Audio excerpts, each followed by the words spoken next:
सही में देखिए बताया गया है कि हमको उस दरगजे पर नहीं जाना चाहिए जहां हमारा मान हो। भाई कितना भी रुपया पैसा वाला आदमी हो, कितना भी धनवान हो, लेकिन अगर उसके अंदर क्या है, दया नहीं है, ममता नहीं है, अनुराग नहीं है, तो उधर हमको त्याग देना चाहिए। भाई उसके पास रुपया पैसा है, लेकिन क्या है, मानवता नहीं है उसके पास, तो उधर हमको त्याग देना चाहिए। वही बताया गया है कि आवत ही हरते नहीं, नैन नहीं सने, तुलसी कहाँ न जाए, कंचन वसन में। सोने की भी व्यवस्था पर करा दिया जाए, तब भी आप वहां पर मत जाइए अगर उसके हृदय में अनुराग नहीं है, प्रेम नहीं है।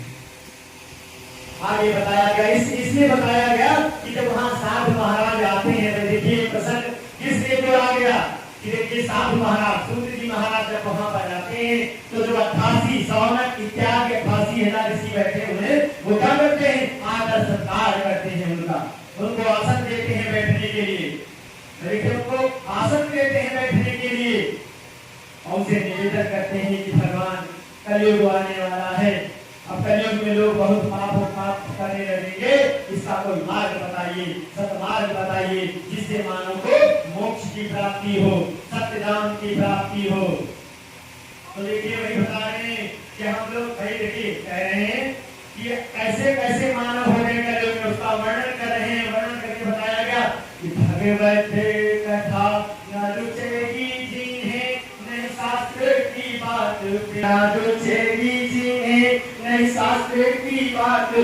ध्यान धरेंगे, पढ़ कर अंग्रेजी कहाएंगे साहब, होटल में मदपान करेंगे, खंडन तीर्थ मंदिर का नहीं पूर्ण कथा दान करेंगे, कभी चंचल दिया पढ़ाई चाहे, घर की का नामान करेंगे, अब लाकर देखी जहान सभी निज माता पिता को नहीं चाहेंगे, सब झूठ है पूजा विधान और मंत्र, परस्पर सब यही बात कहेंगे। देखिए बताया गया है कि भगवत कथा न रुचेगी जिन्हें, नहीं शास्त्र की बात पे ध्यान देंगे। अब ये कलयुग है, कलयुग में देखिए तरह तरह के मानव है, थोड़ा सा भी अगर धर्म की बात बताने लगो तो देखो भाग जाते हैं वो धर्म छोड़कर। भाई देखिए अगर कोई आचार्य कोई पंडित अगर अच्छी बात बताने लगता है तो मानव भाग जाते हैं। ऐसा ऐसा होने लगा, ये कलयुग का प्रभाव है। और बताया गया कि जो स्त्रियां हैं, स्त्रियों की बड़ी ही दयनीय स्थिति हो जाएगी कलयुग में। कौन बता रहा है, देखिए सूत जी महाराज से वहां जो 88,000 ऋषि हैं वो बता रहे हैं कि ऐसी ऐसी दशा हो जाएगी,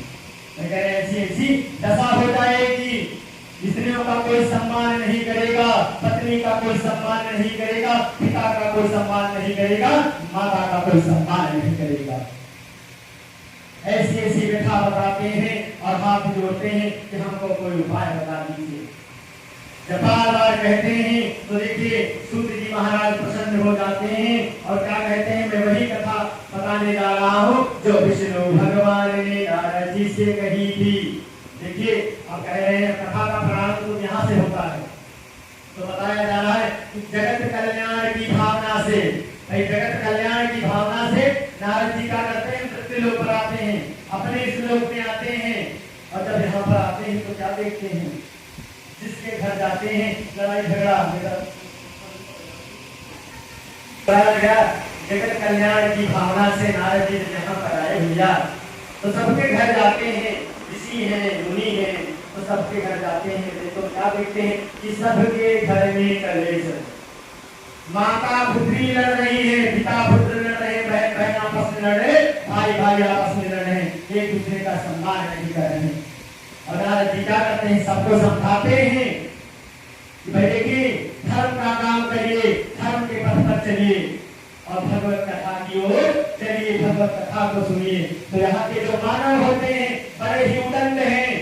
उनकी बात नहीं मानते हैं, उनके गले में जो पुष्प की माला है वो तोड़ देते हैं, जो हाथों में कर मीरा है उसको छीन देते हैं यहाँ के मानव।